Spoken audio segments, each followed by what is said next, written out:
IVM.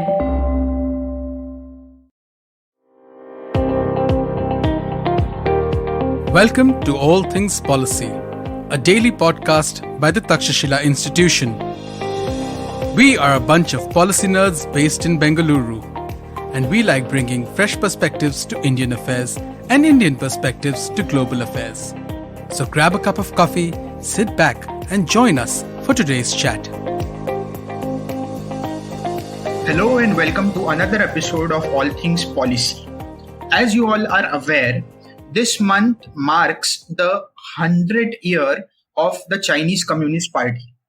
The centenary was celebrated with much of pomp and circumstance. This month marks an important month in the Chinese history because despite a lot of ups and downs, the party has survived for over 100 years.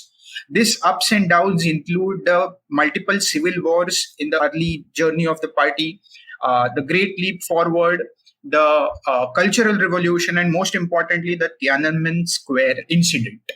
To discuss more about the party, the challenges for the party, and how China celebrated its 100th anniversary, or how China celebrated the 100th anniversary of the Chinese Communist Party, we have with us Manoj Kewalramani.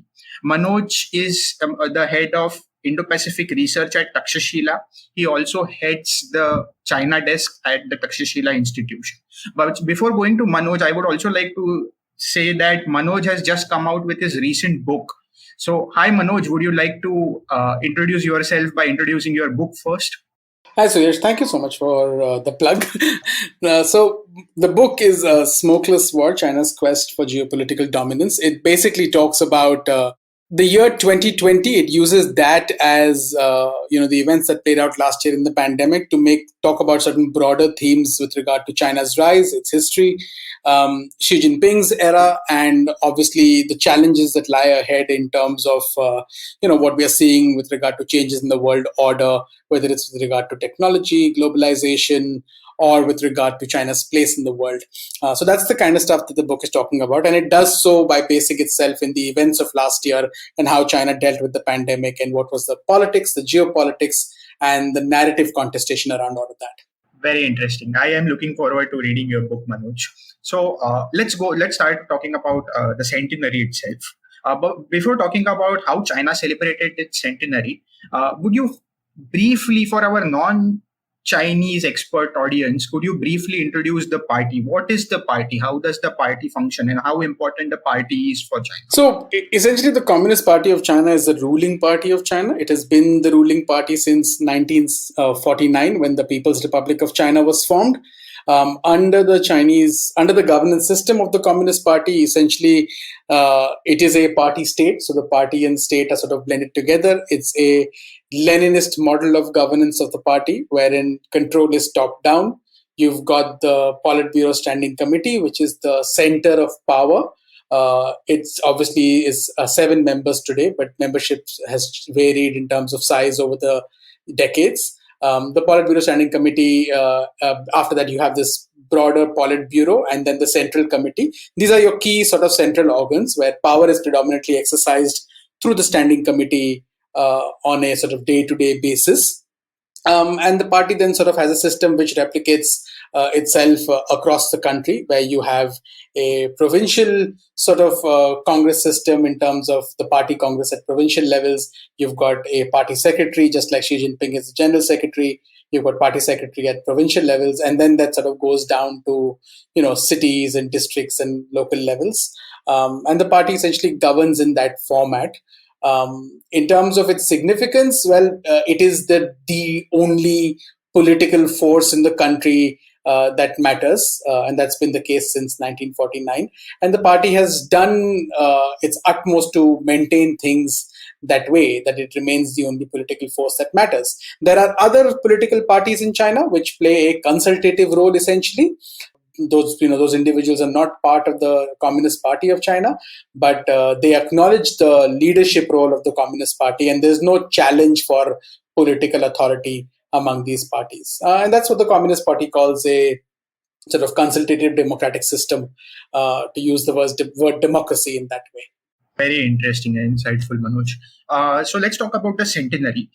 before we talk about the celebrations, what were the key themes and big ideas that Chinese discourse there in the Chinese discourse as we approached CCP's centenary? Right. So over the last 6 to 7 months, what we've seen is that there has been obviously a lot of focus on history. In February, March, you had a formal campaign on studying the party's history that was launched. You had new books published. And essentially, this history is a retelling of the party's history from Xi Jinping's perspective and from the priorities of today. So you see that, Mao Zedong's mistakes are largely they're minimized. You see that there's much more focus on the revolutionary past of the party in party discourse in public, whether it was in the People's Daily or in other newspapers. You see a greater emphasis on ideology, on redness, if I could say that. There's lots of repetition of, maintaining that revolutionary history, learning from it. And what it means by when you say learning from it is, like, I'll give you an example. There was a lot of emphasis throughout this entire history learning campaign on the Chunyi Conference. The Chunyi Conference in the mid-1930s is basically where Mao Zedong starts to consolidate his power, and the party sort of galvanizes around him. Before that, there was far more contestation, and Mao was not the undisputed leader of the party. But at that point of time, that conference sort of led to Mao becoming essentially supreme in command in many ways. And subsequently, there's also a lot of emphasis on the Yan'an rectification movement. And that again helped Mao consolidate his position as the core of the party and help him sort of take out his political rivals in a way. And those who were not taken out, those people were rectified and they sort of fell in line. So if you look at that historical emphasis on these sort of events, in today's context, where Xi Jinping is sort of consolidating his authority as the core of the party, and increasingly party regulations talk about adhering to the core, following the core, making sure that the position of the core of the party, of Xi Jinping as the core of the party and Xi Jinping as the core of the Central Committee, is maintained. It's a message that's being sent across the party cadres. And today we know that there are about 95 million plus party members. And it's a message that's being sent to all of them. It's a message being sent to society. It's a message being sent across the system. So the first thing that was just discussed throughout the last 6-7 months is history and learning from history. An example of, an emphatic example of this is just before the centenary celebrations, Xi Jinping took the entire Politburo, which is, every sort of senior most politician or party functionary who matters largely. He takes them to, Peking University and sort of the Red Room in Peking University, and he talks about, how he, throughout his tenure, has visited every revolutionary site that exists in the country, and how he draws spiritual strength from that. That's sending a message across the party about ideology and about conformity. So those were some of the themes that were there. There was also lots of themes about, Marxism and the significance of Marxism and how Marxism was key to China emerging as this major global power, and how historically, once the Qing dynasty fell, there was so much chaos that ensued, and so many different modes and models were attempted and experimented with, and none of that worked in China until obviously there was learning from the Marxist, from the Bolshevik revolution in Russia, and there was learning from that and learning from those ideas and how those ideas were then adapted to Chinese conditions, which ended up creating this quote unquote miracle, which is what you repeatedly hear in party discourse. So the idea is that this is a system that has worked for us and we need to persist with this system. And that's an important message from today's point of view, because it's an anxiety for the Communist Party that there is a systemic challenge and systemic competition that's going on with the West in particular. And Xi Jinping's policies over the last 6-7 years have been also about containing that threat, but also propagating the strengths of the Chinese system, because there's far greater confidence in that. So again, that was a theme that you saw echoed. And again, one of the sort of big comments that comes out from these themes is that, socialism with Chinese characteristics, or Xi Jinping thought today, those are 21st century Marxism. And I think that's a huge claim that the party is making. It's saying that we've redefined Marxism and made it work. The third thing is about the longevity of the party and how there were so many trials and tribulations, there were so many challenges, and these are sort of very emphatically and evocatively put together in the propaganda that I've read throughout the last 6-7 months, through individual stories, through stories of martyrs, through stories of conflict, and through stories of individuals, not just who are fighting and dying, but also individuals who've sort of struggled to succeed, serve the people, and all of those things. And the idea is that, look, we've dealt with so many trials and tribulations, and today we are at a place where we are successful. But we need to keep in mind that challenges persist. And as close as we get to the goal of national rejuvenation, we will have far greater challenges. So again, that's sort of resonating with history. Another thing was about performance. And look, we've brought all this wealth. The party system has delivered. People are so much more wealthy, not just in terms of their incomes, but also livelihood issues. And look, the party responds to issues. Xi Jinping himself listens to people and goes to the grassroots. Very good old-fashioned populist propaganda. That's again one of the themes that was there. So there's a whole bunch of things that's been evident over the last 6-7 months, from political conformity to history sort of rhyming with today, to the strength of the system, the longevity of the party, the peculiar nature of the party, which makes it special in that it has so-called flesh and blood ties with the people, and it does not represent special interests, which of course is simple propaganda. But these are the kind of things that are very evocatively argued, and I can see that they will have resonance with the people when they are coupled with performance legitimacy, particularly around the pandemic. That's very detailed, Manoj. As you were talking, I could see a pattern where a lot of communication, a lot of propaganda was directed towards internal audience. My next question is interlinked to this, because on the day of the centenary, she gave 1 hour speech talking about a lot of things. So what were the key takeaways for you from his speech? And was the speech largely delivered for the internal audience? As you have already pointed out, the run-up was largely towards domestic audience, but also were there key takeaways for foreign audience? How do you see his speech? Right. So, I think firstly, we need to keep in mind that this was a speech that was largely meant for the domestic audience, but also, not just the ordinary citizen, but also the sort of 95 million party members. It was meant for all of them also. It was meant as a speech that was celebratory, and it was also meant as a speech that's looking forward. When I sort of heard it and then I read through it, there were differences in the Chinese language text, the English language text, and a lot was made out from that. To me, the sort of broad message of the speech was this, that the party feels much more confident in its position. It feels that it is, it reached a point of success where, they would have hoped only in the sort of wildest imaginations in some way. And it feels that there's been a lot of work and a lot of effort that's gone into it.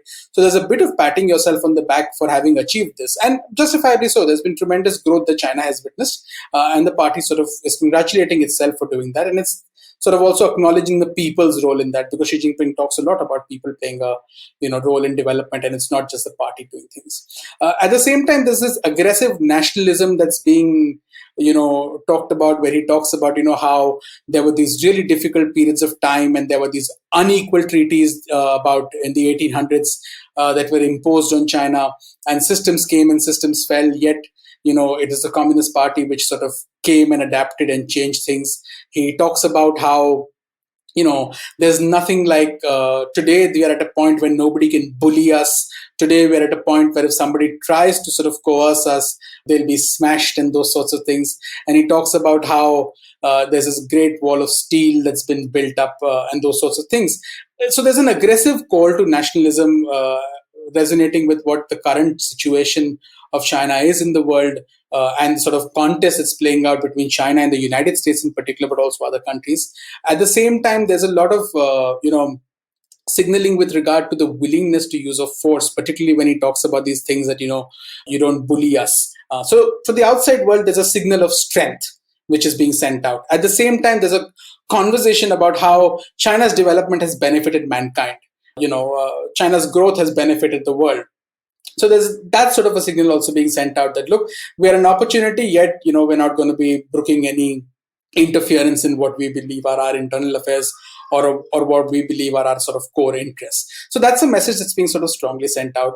Domestically, like I said, the historical narrative was sort of repeated. If you've read what the People's Daily has been reporting for the past 6-7 months, you would have felt that a lot of things that Xi Jinping was saying, you've read them before. He acknowledged all previous general secretaries, not all, I'm being unfair by saying all. For example, he did not recognize Hu Yaobang or Zhao Ziyang. He did not recognize those individuals, or Hua Guofeng, he did not even recognize him. But he does talk about the different generations of leaders that, have become commonplace in our imagination. So Mao, Deng, Jiang, Hu, and himself, of course, which in itself is something really fascinating to note. That there is a certain selective narrative of history that he's putting out, right? When you're not recognizing Zhao Ziyang, Hu Yaobang, or Hua Guofeng, you're not recognizing these people. So you're giving out a certain historical narrative because these people were also party general secretaries and you're not recognizing them. He talks about, of course, that at this point of time, how he misses and how his thoughts are with sort of people like,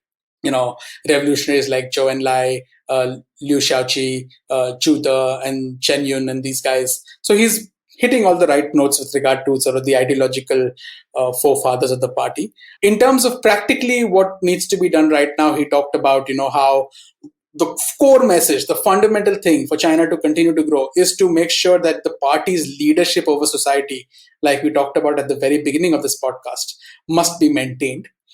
He talks about also how the core position of the general secretary, which is his own position, must be upheld. He talks about how we must continue to adapt Marxism to the Chinese context, so that ideology must not change in that sense. He talks about how in doing that, there must be adaptability to sort of deal with current challenges and economic policies. He talked about how modernization of national defense is a priority. In particular, and you would be interested in this, Suyash, since you track the PLA, he talked about how it's important to make the PLA a powerful force for protecting peace in our region and beyond. So he sees a global role for the PLA, of course, and he's sort of clearly telling us that. He talks about how, this idea that, the Chinese people are going to stand together and they're going to not be bullied. But the most interesting thing to me, particularly because I'm more interested in how the party is shaping domestically and the domestic politics of China, were his comments with regard to the party's self-governance, self-discipline, self-revolution, and those sorts of things. The idea that you need to uphold the integrity of the party's functioning at the grassroots level, combat corruption, root out any elements that would harm the party's so-called advanced nature and purity.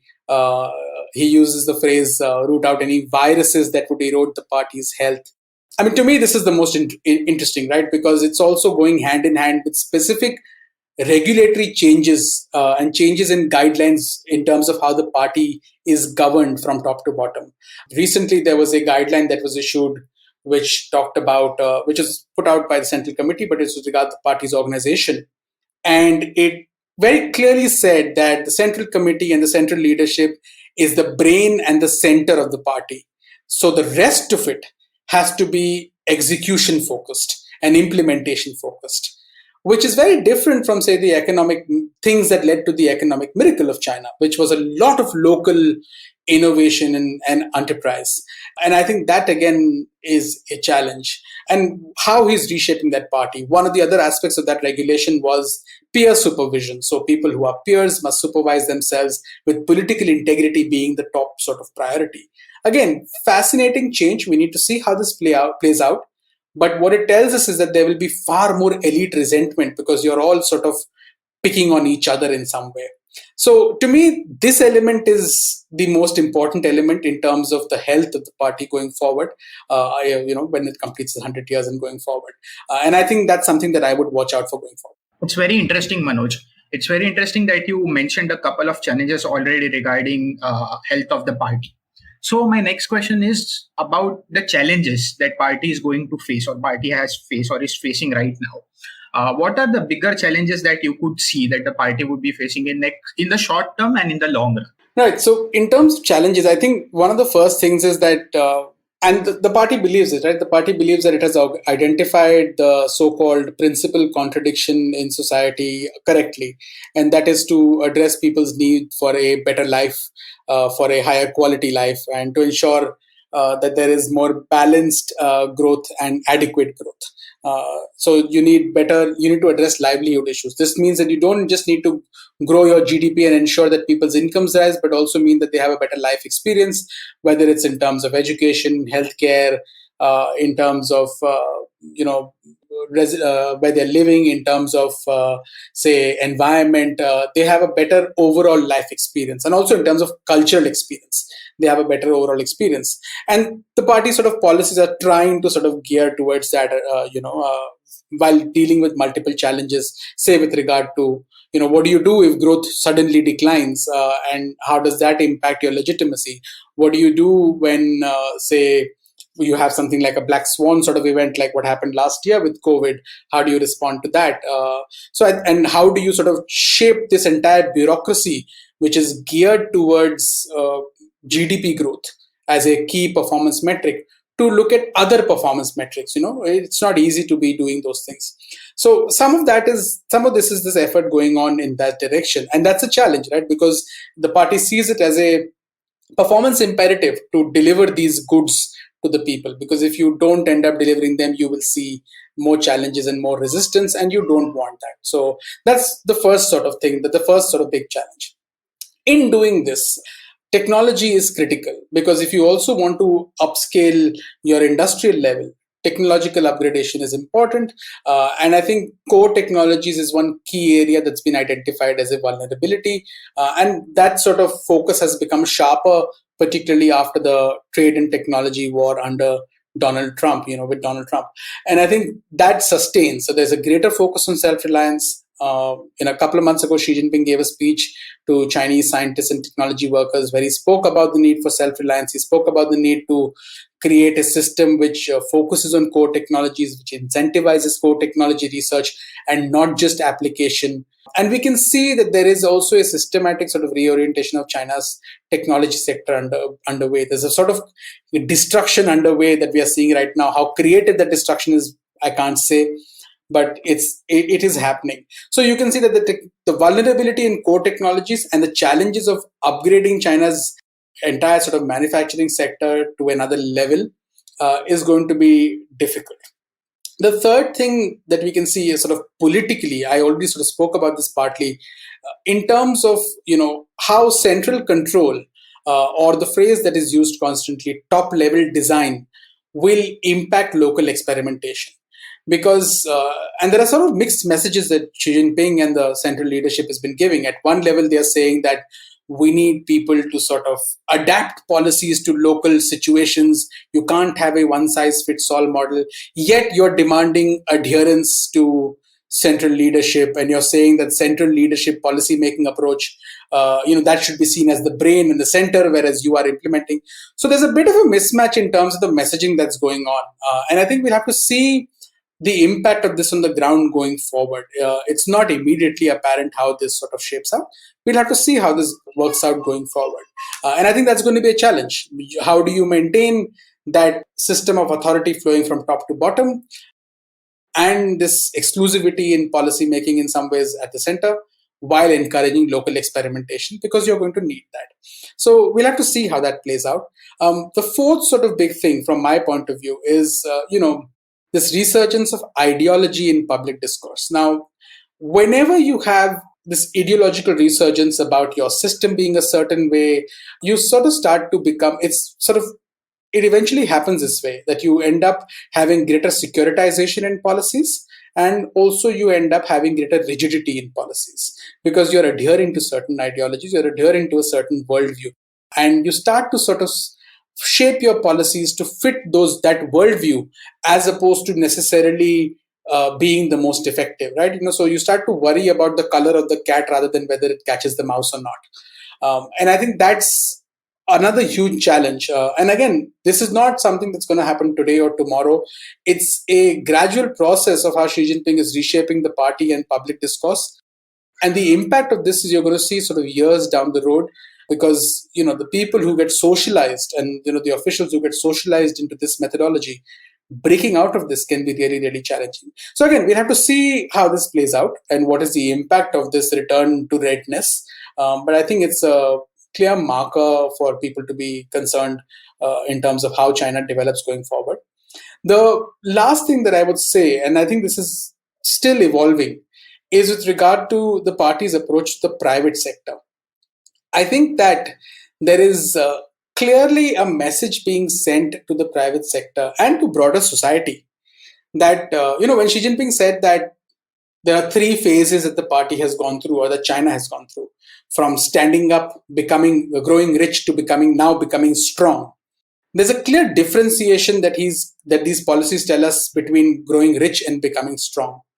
Becoming strong clearly means something else. And what that means for the private sector is that if at a certain point of time, the enterprise's desire to, engage in, to sort of maximize profit, generate more revenue, conflicts with the party's vision of what it means to be strong, or Xi Jinping's vision of what it means to be strong, which largely implies so far greater party control over resources and the party directing the resources towards what it sees as strategic ends, then it's okay for the party to sort of sacrifice the profit motive or the revenue motive of these enterprises or their market share to whip them and shape them in a direction where it wants them to go. And we saw that with the financial technology sector. We are sort of seeing that right now with this takedown of TD and others in the last couple of days. I think, again, it's something that's evolving.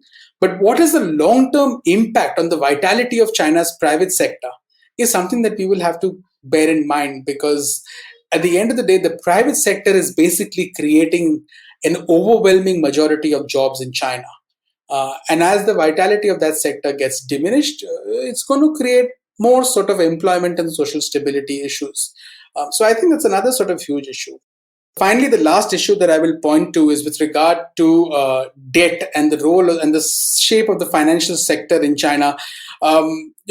There are clearly problems that exist. Last year, what we had seen was that the party, because of the sort of extraordinary nature of the pandemic and the extraordinary economic demands that came about because of it, it had sort of thrown caution to the wind when it came to its financial sector restructuring and the restraint that it wanted. But it seems that that's coming back, and we're seeing that in terms of, say, what's happening with Evergrande right now, and it's being asked to sort of address its debt issues. So the party clearly seems to be signaling to the market that we'll be okay if you default and we'll be okay if you fail, but you need to have far more discipline, because this spate of indisciplined debt-related decisions has created systemic financial risk, and we need to address that.